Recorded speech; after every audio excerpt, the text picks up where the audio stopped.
into China, and have enormous respect for anybody who gets up in front of the classroom of high school students every day. I don't know how good a teacher I was, but boy, my students were really terrific. So if any of you have gone to China to teach, you probably will find the same thing. Maybe you can someday. So I'm going to talk a bit today. We've been really looking at environmental issues and political issues, historic issues from a bird's eye view, and today we're going to take more of we're going to take more of a worm's eye view. That's kind of where I do my work. And just to give you a quick overview of Pacific Environment, we're a small nonprofit organization based in San Francisco, and we work mostly in the northern Pacific Rim. So this is sort of a chart of the kind of work that we do around that region. Very diverse area. The issues that are going on in China are not the same as the issues going on in the Russian Far East or in the Arctic. But there's a lot of links between these regions as well. And I am the China Program Director, and our program in China is focused on industrial pollution.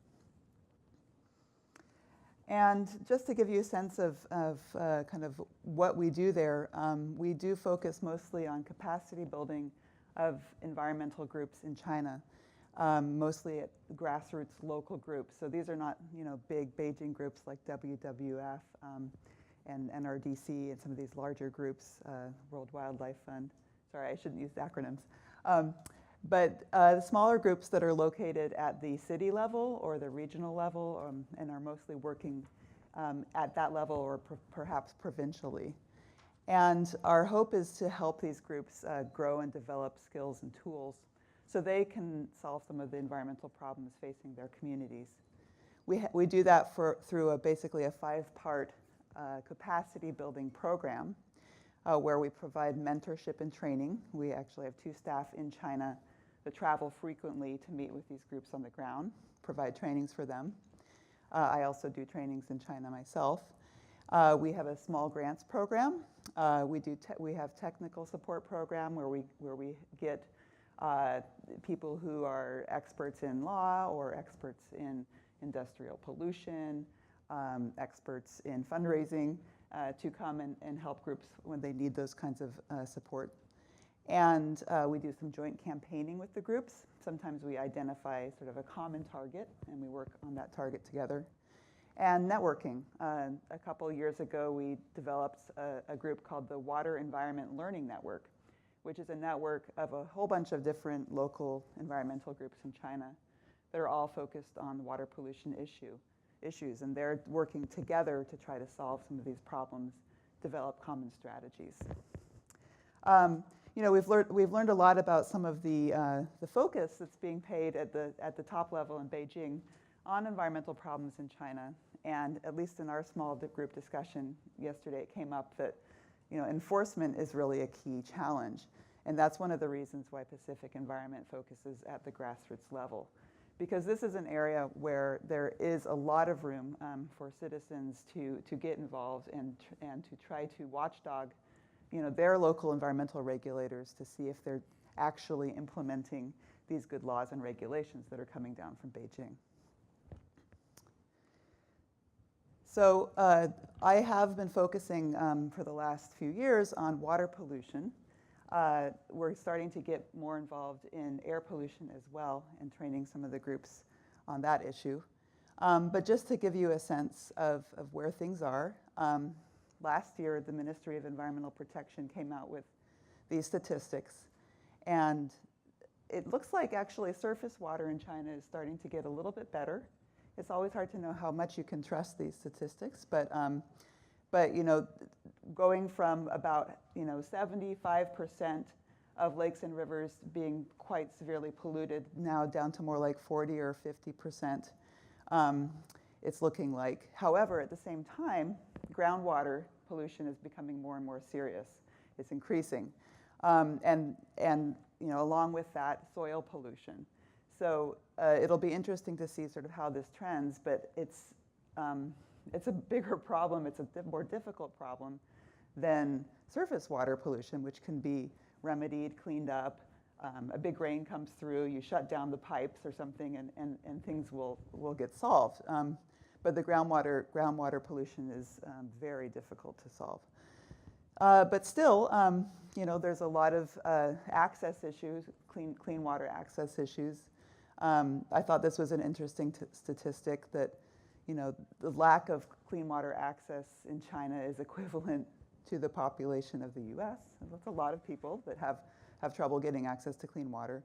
And agriculture is the main pollution source. In industry and household as well. But the biggest pollution source in China is agriculture. So how does the average citizen in China fight pollution? Well, there are really two methods. One I think of as sort of extrajudicial activity or protest. And on the right, there's a picture of a big protest in Dalian in northeastern China against a chemical plant that was proposed to be built there about 3 or 4 years ago. On the left, you have a picture of a petitioner who's petitioning directly to former Premier Wen Jiabao. I think that's who that is. This is a sort of very traditional, classic, accepted form of protest or complaint, the official petitions process. And so both of these are currently happening in China, sort of the extrajudicial outside of the legal means of protest, and then there's the more legal means depicted on the left, or what I think of as rights-based activity. And as Tom mentioned, the protests are really increasing a lot in China these days. Last year, there were 33% more environmental protests. The Ministry of Environmental Protection of China actually released that statistic. And even suggested that this was because of the lack of rights-based or legal means for citizens of China to complain and to get their problems solved and be heard and participate in the process. I think another aspect of this is that, although these kinds of protests actually often work, the Dalian plant did not get built. A lot of these plants do not get built. It's sort of this outside of the legal realm and results in decisions that are not necessarily legal as well. So a China Dialogue commentator a few years ago wrote, "We have seen many such cases in China in recent years. The MDI plant, the world's largest, near the Three Gorges Reservoir, PetroChina's ethylene plant in Sichuan, a PX factory in Xiamen. All of these were heavy chemical projects with serious pollution risks. All were initiated without public or environmental oversight, and all resulted in public opposition." And I think almost all of them were then shut down. So although these kinds of wins are, on the one hand, it's good. It's good that they didn't build these polluting plants, without public involvement. But they perpetuate a system of decision-making that does not really allow for a broad understanding of the risks. And so now in China, you have kind of a not in my backyard or NIMBY thing happening, and a lot of commentators have been talking about this. Maybe that PX plant doesn't go in your neighborhood, but maybe it impacts somebody, a little further away who doesn't have the capacity to organize a big protest. So the other way that local people work on environmental problems in China is more of the rights-based approach, and that's what I'll be talking about today. So to step back just a little bit, environmental groups in China have been around probably since about 1993. Friends of Nature was one of the first ones that was founded in Beijing. By my tally, I think there are now about 500 independent environmental organizations in China. You sometimes get much bigger numbers than that, but that usually includes government-organized, non-governmental organizations, or what we call gongos. Sometimes it includes student groups, research institutes. So this is sort of my statistic that is based on what I've observed. And just knowing that I know a lot of them. So the world is not that large. when it comes to independent environmental organizations in China. And groups have moved from working on, a lot of wildlife issues, sort of the iconic, panda, Tibetan antelope, to more policy issues and pollution issues over the years. So this is something that's shifting. And also from a very domestic focus, local challenges with things like, can we get rid of using so many single-use chopsticks, or can we clean up this local river or lake, to looking much more globally at environmental problems. So there are groups in China that now work on things like, trade with Southeast Asia or trade with Africa, and China's global footprint and global impact. But there are some limitations for environmental groups in China. One of the main ones is registration, although this is shifting. But it still is very challenging for environmental groups to register. It's challenging here in the U.S. too. If you want to form an independent, non-governmental organization, there are hoops you have to jump through. And I think the government of China is trying to make it easier for local groups to register. But there are still challenges around this. The main one being, local government suspicion. I think a real conflict comes in when you look at sort of the style of governance in China and the legalistic perspective that the government is really there to serve the people and to solve all of the problems. Why would you need another organization doing that and keeping an eye on things? So a lot of local governments have a very suspicious attitude about, what's this NGO doing, going and looking at the pollution pipes and the pollution sources. That's kind of our job. But this is definitely changing in terms of official policy. There's a lot more room. The most recent version of the environmental law of China actually has a lot of language around how public participation should be taking place and groups should be allowed to exist and to monitor what's going on.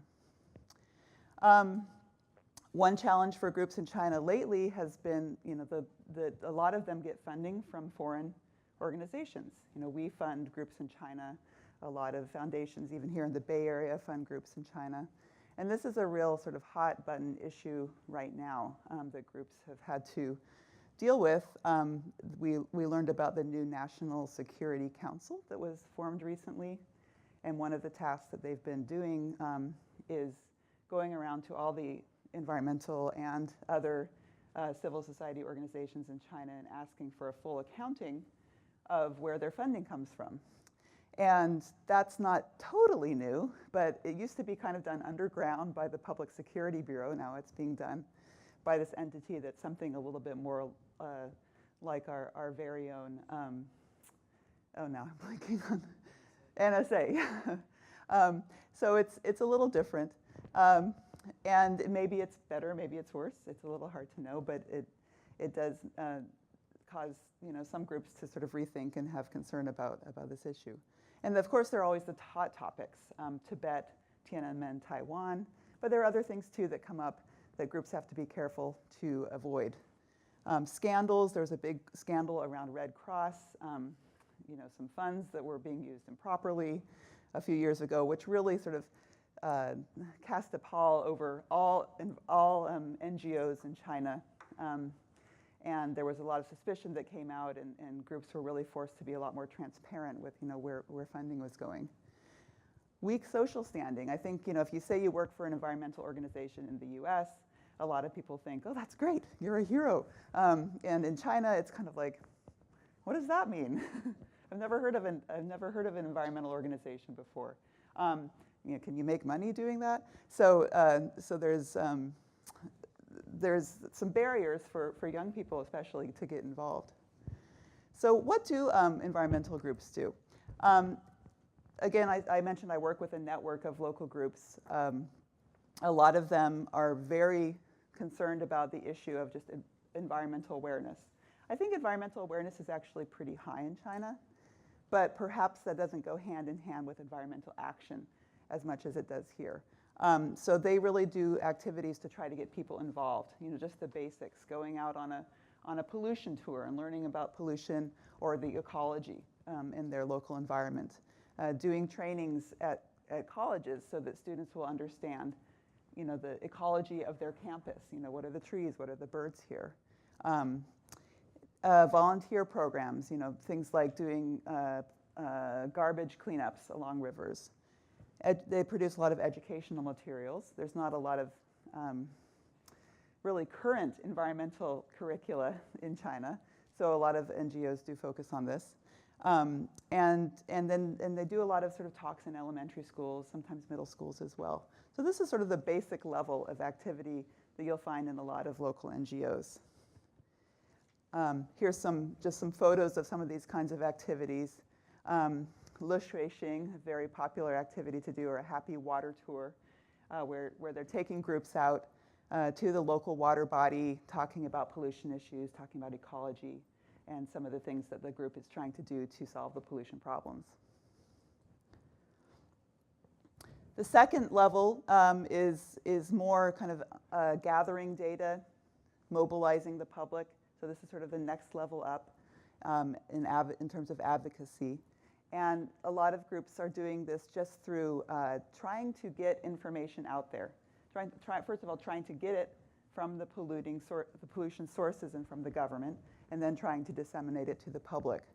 So this is something that's opened up a lot in the last 10 years in China. And most recently, the most sort of recent excellent step that the government has taken is to start disclosing real-time pollution data. So this is just for top, there's sort of a list of key polluting industries in China. But they all have been monitored 24/7, very similar to what's done in the US for a number of years. But now that data actually has to be released to the public. So local groups are actually trying to take this data and make use of it, doing things like making local pollution maps. Okay, so now we know, thank you, now we know, how much pollution there is, this factory is causing and this factory is causing, which one are we going to target? So it's very useful as an organizing tool. A lot of them do on-the-ground monitoring as well, just going out and doing water pollution sampling, like this man on the Xiang River is doing.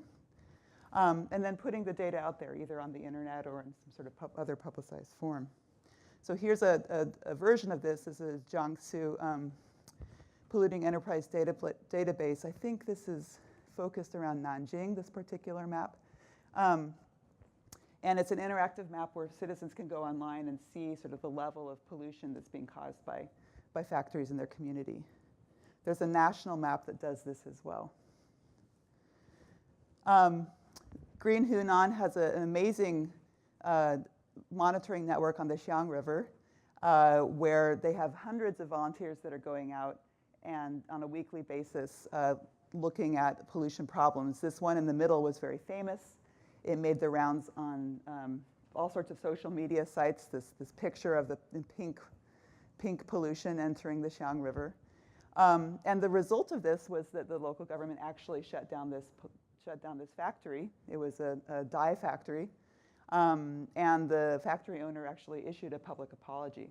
So this kind of naming and shaming is actually pretty common among our network alone. Last year, about 40 factories were either shut down or temporarily closed just through doing this kind of activity.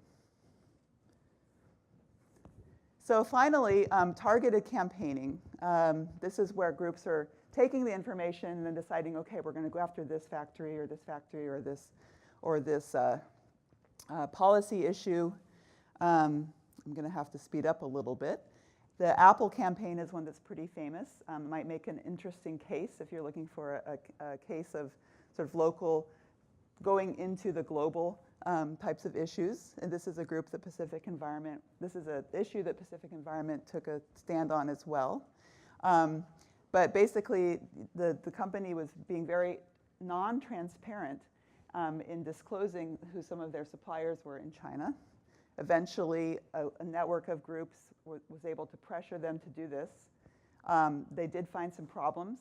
some very severe pollution problems with some of the suppliers. And now Apple is both taking steps to rectify these problems, cutting off ties with certain suppliers, and instituting a much more comprehensive audit process in China. Air pollution is something that's really on everybody's minds in China. It's a very severe problem amongst China's 74 major cities. 100% have air quality that's worse than the recommended World Health Organization standards. So it's a big deal. And there was a huge scandal in 2012 that some of you might have heard about. I won't have time to go into it today, but that really helped mobilize public attention on this issue. And so a lot of groups are now, local groups are now actually working on it. The government has issued air pollution control plans as well, which is a good step. But again, issue is enforcement. How are these plans going to be put into place? There's a lot of resistance, and there's already signs that there's challenges in actually getting the worst of the polluting factories to clean up. So this is where local groups can really make a big difference. Just a few last suggestions just in terms of how to present this issue to your students. I think it's very interesting and useful to convey the severity of the problems, but maybe it requires comparing it with something that students are more familiar with, the U.S. context. There's a lot of interesting case studies that could be looked at. And then I think that more and more, the question really is what are the global connections here? While China's pollution, as we know, impacts the world, particularly in terms of climate change, there are other things too, like contaminated products coming from China, that kind of thing. And conversely, how do we impact pollution in China? Our buying patterns, our consumption patterns. What is this doing to make the problem worse, which Hegang kind of touched on yesterday as well. I think another interesting question, and possibly even assignment for students that we thought about yesterday in our small groups is, what's some positive news that's coming out of China in terms of the environment? A solution or an issue that's actually going well. And there's actually a lot of really interesting innovations that are happening in China, both in clean energy and just even the stories that I just shared about local grassroots action really making a difference for local communities. And more, I think that moving forward, our two countries are going to be working more mutually to solve environmental problems. This is really necessary, and I think that it will be helpful for students to start thinking in those terms, not in terms of, oh, we've got everything solved here in the U.S. and China's the place that's got all the environmental issues, but more in terms of what can we learn from them, and maybe what they can learn from us. So I'll stop there, and I look forward to questions and more discussion with you all later.